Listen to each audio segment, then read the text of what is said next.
What would happen if you could move to a sunnier place, a place that has only summer? Would that make you happier? How about buying your dream car? Would that make you happier? What about if you win $1 million or if you win the lottery? Would that make you happier? Intuitively, it might seem like the answer to these questions is yes, but psychology says probably not. In classic studies, they tested all of these things and found that moving to a sunnier place, buying your dream car, and winning a lot of money doesn't really affect your long-term happiness. This is called affective forecasting, or our ability to forecast our future happiness based on our decisions. And the reality is we pretty much suck at it. We overestimate how intensely and how long events will affect us, leading us to bad decisions like chasing the wrong job, chasing money, or chasing the wrong partner. Today, in this video, we'll unpack the 3 big reasons why we mispredict our happiness. And we'll talk about the really cool experiments that show these reasons. Finally, at the end, we'll share some tips on how to forecast our happiness better and therefore make better decisions. So let's dive in. So the first reason why we mispredict our happiness based on our decision is called the focusing illusion. It means that we're zooming in too much on a given decision and we fail to realize that it happens in a wider context. We're really hyper-focused on one aspect of a future event and we ignore everything else that might influence our happiness. Basically, we predict based on a highlight reel and not the full movie. The most vivid experiment that shows this was conducted during a University of Virginia football game. This is a place where there's a lot of college football fans. And the researchers asked the students who were fans to predict how happy they would be if their team won or lost a big football game. The students naturally predicted they'd be devastated if their team lost and elated if their team won. But the reality was that the day after, the winners were only mildly happier than the losers, and after a while, they were just the same. Now, why would that happen? Well, the students basically forgot about other life things like classes, friends, meals, bad weather, whatever it is, all the things that fill up our lives and distract us from big events like a football game in this case. The students exhibited the focusing illusion.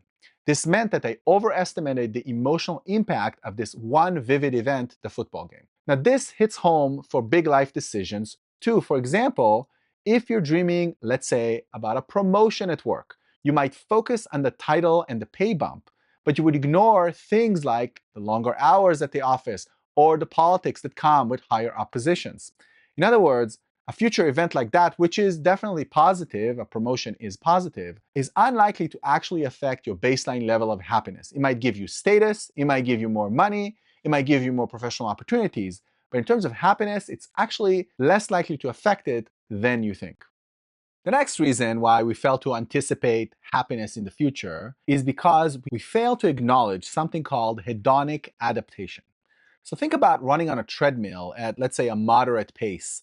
All of a sudden, you get excited for some reason and you start running faster. Maybe you're thinking about the prospect of buying a new car, or you might get a promotion at work. Whatever it is, makes you run faster. But although you are running faster, the treadmill is still moving at the same pace. Eventually, what will happen? You'll slow down to the pace of the treadmill. There's no other way this could happen. This is what hedonic adaptation is. We think that good or bad events would really change our baseline level of happiness, but the reality is that we adapt, and we adapt much more quickly than we expect.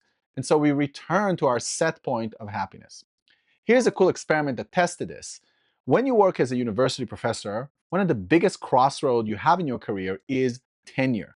Tenure means that you cannot be fired from your university unless you basically don't do your job or commit a crime. That sounds pretty good, right? You can't be fired.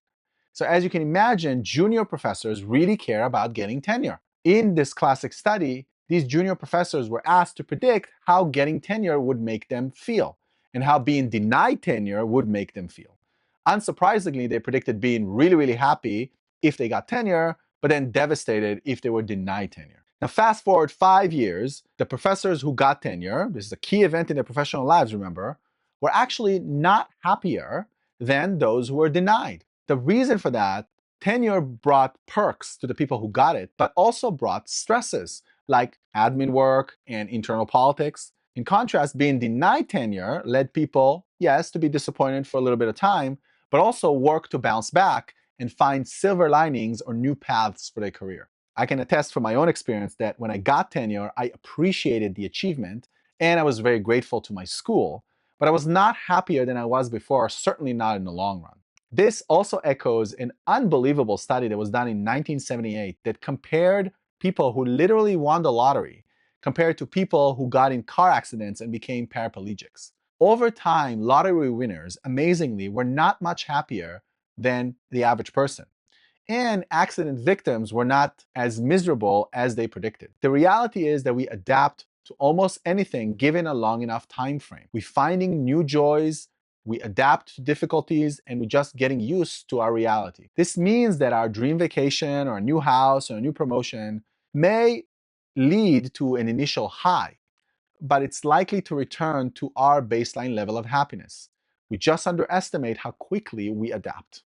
Now, last but not least reason why we misunderstand our future happiness is something called immune neglect. So imagine a professional swimmer who goes to the beach and takes a dip in the ocean. All of a sudden, a small wave comes along, and that swimmer freaks out and runs away afraid to die, forgetting that he actually knows how to swim. This is, in a nutshell, us.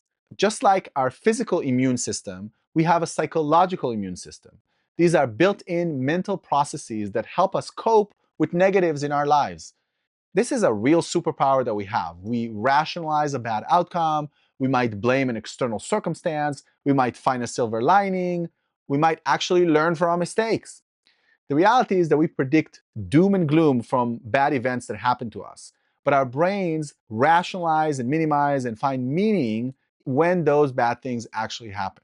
So here's a cool study that tested this. This is college students who were in a romantic relationship, and they predicted how they would feel if their partner dumped them. And they naturally predicted they would feel really bad after a heartbreak like that. But those who actually got dumped later on recovered a lot more quickly than they thought. They used defenses like, it wasn't meant to be, or I'm better off, and they found new partners.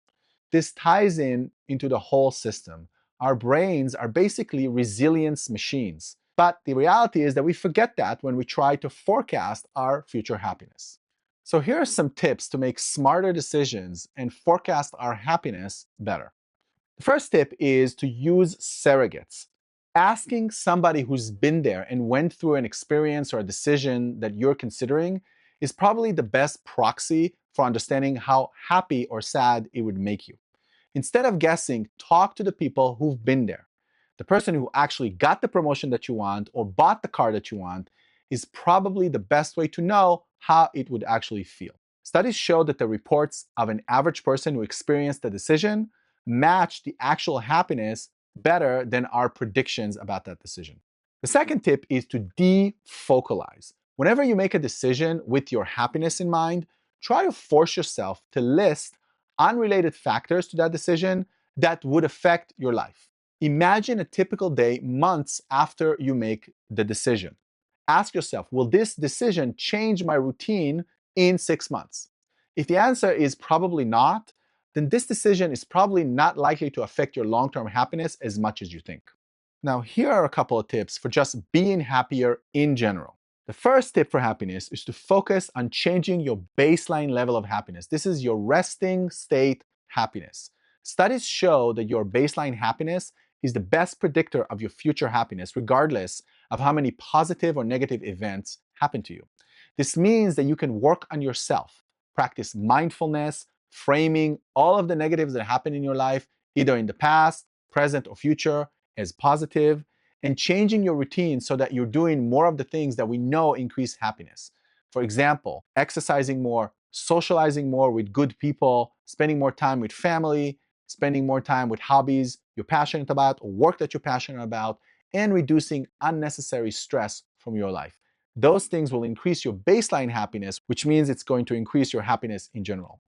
The second tip for increasing happiness is to treat it as an obligation. This day and age, we tend to think of happiness as just something that just happens to us.